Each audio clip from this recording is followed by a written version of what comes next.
चलिए अब बात करते हैं कोटक महिंद्रा एम्स के एक सीईओ इक्विटी हर्षा उपाध्याय से, और उनसे जानते हैं कि इस समय एक ऐसी मार्केट जहां पर लगातार नए हाइज बन रहे हैं और साथ ही फेड के फैसले से पहले भी मार्केट में काफ़ी एंथुजियाज्म है इस मार्केट में, और जहां पर आईपीओज में इस तरीके का रिस्पांस मिल रहा है, क्या करना चाहिए एक इन्वेस्टर को। हर्षा जी, गुड आफ्टरनून। हर्षा जी, पहले बात करते हैं आईपीओ यूफोरिया की। पिछले 2 दिन में 2 ब्लॉकबस्टर लिस्टिंग और उसके बाद भी कंटिन्यूएशन, जैसे बजाज हाउसिंग फाइनेंस में, उसके बाद भी अपर सर्किट। क्या ये एक नॉर्मल बुल मार्केट का एक नॉर्मल फेज है, या थोड़ा आपको ये सब एक्शन देखकर डर लगता है? गुड आफ्टरनून अनुज। देखिए, आईपीओ मार्केट में जो एक तरफ से अंडरटोन है वो तो क्लियरली सेकेंडरी मार्केट से डिराइव होता है, और आज के दिन में तो बहुत ही बुलिश अंडरटोन है। दो स्टैटिस्टिक्स आपके सामने रखना चाहूंगा। एक है कि अगर आप पिछले कुछ क्वार्टर्स के नए आईपीओस का फर्स्ट डे लिस्टिंग गेन्स को अगर देखते हैं तो ऑन एन एवरेज करीब करीब 30% का अपसाइड मिला है ऑन लिस्टिंग, राइट। तो ये देख के काफी सारे निवेशक उत्तेजित होते हैं कि निवेश करना चाहिए क्योंकि आईपीओ में बहुत पैसा बनता है। लेकिन हमें ये भी याद रखना चाहिए कि कितना अलॉटमेंट मिलता है और क्या होता है उसके बाद, अगर आप इनिशियली जो शॉर्ट टर्म अपसाइड आता है उसको अगर आप कैप्चर नहीं कर पाते। अगर आप पिछले 6 साल के आईपीओस देखेंगे और उनके परफॉर्मेंस देखेंगे 1 साल के बाद, यानी कि जब लिस्ट हो जाते हैं और उसके 1 साल के बाद क्या उनका परफॉर्मेंस है, केवल 17% आईपीओस पॉजिटिव रिटर्न्स देते हैं 1 साल के बाद। और अगर आप मार्केट के हिसाब से कंपेयर करते हैं, क्योंकि आपको वो निवेश करने का ऑप्शन सेकेंडरी मार्केट में भी है, तो सिर्फ उन्हीं कंपनी को देखते हैं जहां पे मार्केट से ज्यादा बेहतर रिटर्न्स आए हैं आईपीओ में 1 साल के बाद। उनका जो प्रोपोर्शन है वो तो सिंगल डिजिट में चला जाता है। यानी कि इतना अच्छा स्ट्राइक रेट नहीं है। अगर आप सोचते हैं कि आईपीओस में बहुत पैसा बनता है लॉन्ग टर्म इन्वेस्टर्स के लिए, जरूर एक तरफ से थ्रिल है, और शॉर्ट टर्म में आजकल जैसे मार्केट बुलिश है तो उस हिसाब से ऑन लिस्टिंग बहुत कुछ अपसाइड दिखाई दे रहा है, लेकिन काफी केसेस में वो सस्टेन नहीं होता। अब ऐसी स्थिति में हर्षा, फिर यहाँ से कंसिडरिंग एक बहुत बड़े इवेंट का बाजार वैसे भी इंतजार कर रहा था, आइदर वेज, चाहे वो 25 बेसिस पॉइंट का हाइक आता है या 50 बेसिस पॉइंट का, रैली को और फ्यूल करने के लिए वो कौन से बड़ी चीज़ें होंगी जो इम्पॉर्टेंट रहेंगी? ये रेट हाइक इम्पॉर्टेंट है, लेकिन उसके बियॉन्ड अगर इस मार्केट को चलना है, क्या वो आपकी नजरें अब अर्निंग्स पर रहने वाली, और रफली आफ्टर Q1 Q2 से क्या एक्सपेक्टेशन रहेगी? हर्षदा जी, देखिए, यूएस फेड रेट का जो रेट कट का एक्सपेक्टेशन है वो मोर और लेस एक कंसेंसस ओपिनियन बन चुका है। हमारे हिसाब से लगता है कि 25 बेसिस पॉइंट्स का कट होने चाहिए। लेकिन जरूर ये भी याद रखने चाहिए कि जो डोमेस्टिक फैक्टर्स होंगे इन्फ्लेशन के, उनके ऊपर आरबीआई के एक्शन डिपेंडेंट रहेगा, ना कि सिर्फ यूएस फेड के एक्शन के हिसाब से। तो हमें नहीं लगता है कि भारत में इंटरेस्ट रेट्स हाइक्स जितना यूएस में हुए उतने हुए नहीं है, और उस हिसाब से ये भी हम एक्सपेक्ट नहीं करना चाहिए कि जैसे जैसे यूएस में इंटरेस्ट रेट घटते हैं तो यहाँ पे भी वही होगा। लेकिन जरूर हमारे इन्फ्लेशन भी मॉडरेट हो रहा है, तो कुछ इंटरेस्ट रेट कट्स आपको दिखाई देंगे, लेकिन एक तरफ से शैलो इंटरेस्ट रेट साइकिल इस बार इंडिया में दिखेगा। जबकि अर्निंग्स का सीजन अगर आप देखते हैं तो पहली बार ऐसा हुआ है कि फर्स्ट क्वार्टर में जो EBITDA ग्रोथ आया या प्रॉफिटेबिलिटी ग्रोथ आया ईयर ऑन ईयर बेसिस में, वो पहली बार सिंगल डिजिट लेवल पे।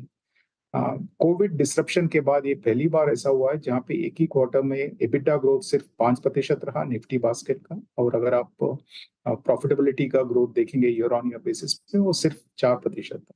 यानी कि जो पिछले 4 साल का जो मोमेंटम था वो एक तरफ से रुकावट दिखाई दिया है।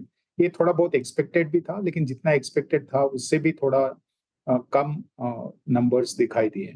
अगर यही ट्रेंड कंटिन्यू होता है तो हमें लगता है कि जरूर वैल्यूएशंस पे एक तरफ से असर पड़ेगा, और शायद ये वैल्यूएशंस मेंटेन करना मुश्किल रहेगा। हर्षा जी, इस डिस्कशन को हमने जिस आईपीओ के नोट पर शुरू किया था, बजाज फाइनेंस का, बजाज हाउसिंग का उदाहरण पेश करते हुए, एक स्पेस और QSR सेगमेंट, अब क्योंकि स्विगी भी एक आईपीओ की तैयारी कर रहा है, और QSR सेगमेंट में अलॉन्ग विद जोमेटो हमने एक बड़ा स्ट्रॉन्ग मूव देखा। जो लास्ट रिपोर्टेड नंबर्स थे जोमेटो के, आई होप आपने भी आई थिंक उसमें आपको एक बहुत ही सकारात्मक पहलू कुछ नज़र आए होंगे। इस सेगमेंट पे आपका व्यू इस वक्त, स्पेशली इस IPO के मद्देनज़र जो आ सकता है स्विगी का? देखिए, स्टॉक स्पेसिफिक कमेंट करना तो नहीं चाहूंगा, लेकिन अगर आप फूड डिलीवरी या क्विक कॉमर्स देखेंगे जहाँ पे इन कंपनियों की बिजनेसेस हैं, तो दोनों सेगमेंट एक तरफ से सनराइज सेगमेंट इंडिया में बोल सकते हैं। बहुत कुछ एड्रेसेबल मार्केट सामने है दोनों कंपनीज के सामने, और हमें लगता है कि इस सेक्टर में एक तरफ से कॉम्पिटिटिव सिचुएशन जो भी है वो भी एक तरफ से नॉर्मलाइज हो चुका है, मैच्योर हो चुका है। यानी कि 2 या 3 प्लेयर्स ही इस इंडस्ट्री में आज के दिन में कॉम्पीट कर रहे हैं।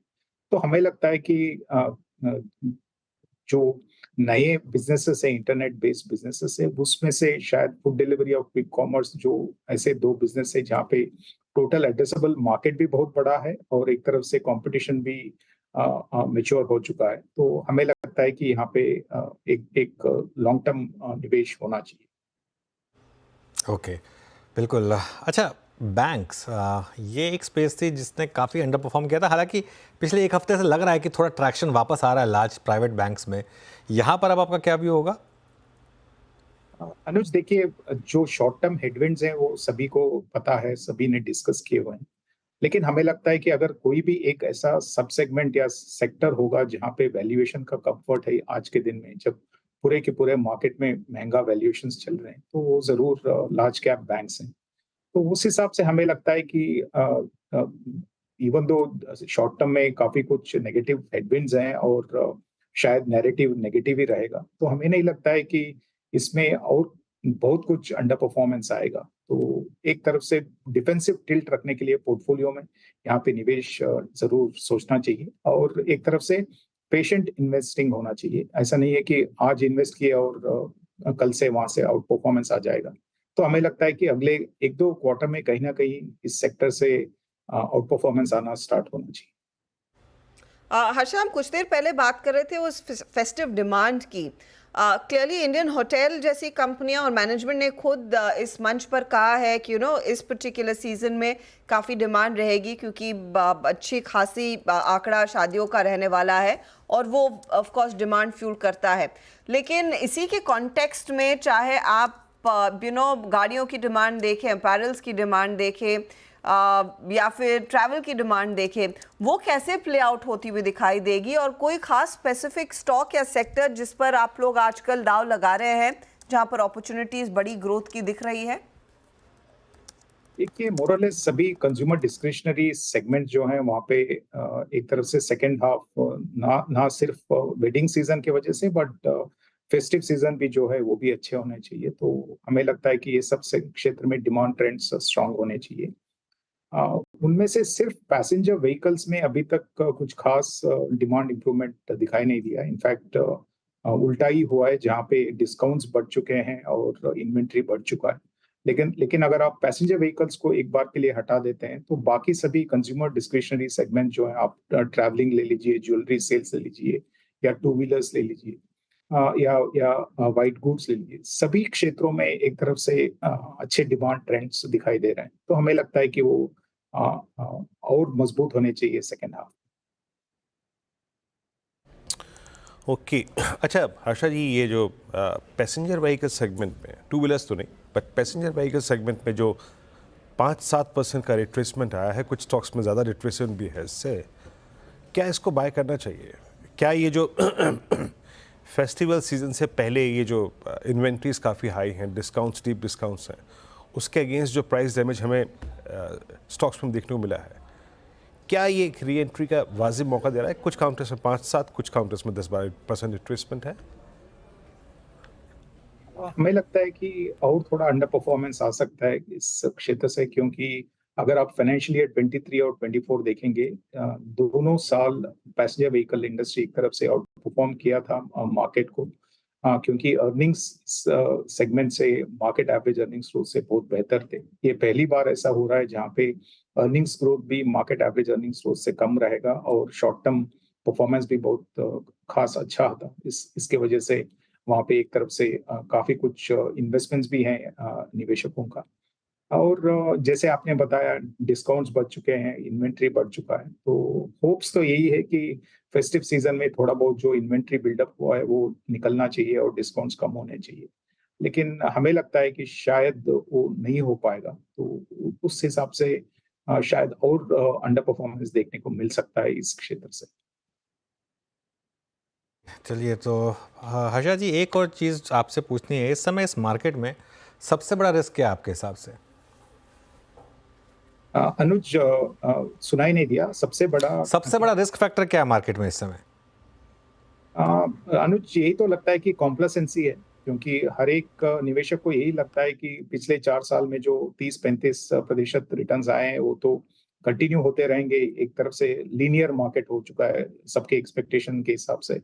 जरूर हमने देखा है, जो साइकिल्स देखे हैं तो सबको पता है कि ये फॉरएवर तो कंटिन्यू नहीं होने वाला है। और हमारे सामने ये अर्निंग्स का रिस्क जो हमने डिस्कस किया वो भी एक तरफ से रेड फ्लैग है। अगर यही कंटिन्यूएशन होता है तो डेफिनेटली वैल्यूएशन रिस्क तो एग्जिबिट हो सकता है। तो एक नजर वैल्यूएशन पे जरूर रखनी चाहिए। हर्षा जी, जैसे कि आपने कहा अर्निंग्स का रिस्क, बट ये पॉसिबली जो गुजरता हुआ क्वार्टर है जिसके लिए बहुत अच्छा रह सकता है वो है वाइट गुड सेगमेंट, और स्टॉक्स भी वैसे ही परफॉर्म कर रहे हैं, वोल्टास और Havells at all time high, and specially last 6 महीने की प्राइस बिहेवियर बहुत स्ट्रॉन्ग है। क्या वो अर्निंग्स का सपोर्ट कंटिन्यू करेगा अभी भी इस क्वार्टर में भी? और considering that I think strength in the numbers, अभी भी क्या कमिटेड रहना चाहिए इन स्टॉक्स में इतने बड़े स्विंग के बाद? देखिए, बहुत शॉर्ट टर्म में शायद बहुत खास परफॉर्मेंस आना मुश्किल है, क्योंकि इतना सारा आउट परफॉर्मेंस तो पिछले 2 या 3 क्वार्टर में इस सब सेगमेंट से आ चुका है। लेकिन जरूर अर्बन कंजम्पशन या जो डिस्क्रिशनरी कंजम्पशन है बहुत स्ट्रांग चल रहा है, और उम्मीद भी यही है कि सेकेंड हाफ में भी कंटिन्यू रहेगा। तो उस हिसाब से लगता है कि यहाँ पे अर्निंग्स का जो मोमेंटम है वो जरूर कायम रहेगा। तो मीडियम टू लॉन्ग टर्म निवेश के लिए एक तरफ से अच्छा ही सेक्टर है। लेकिन बहुत शॉर्ट टर्म हिसाब से शायद बहुत कुछ बचा नहीं है, क्योंकि एक तरफ से वैल्यूएशंस महंगे हो चुके हैं और अच्छा खासा परफॉर्मेंस भी आ चुका है 6 महीने। ओके, चलिए बहुत बहुत शुक्रिया आज हमारे साथ जुड़ने के लिए हर्षा जी, और इस सब टॉपिक से बात करने के लिए। अब चलते हैं यतिन के पास डीलिंग रूम चेक के लिए। यतिन,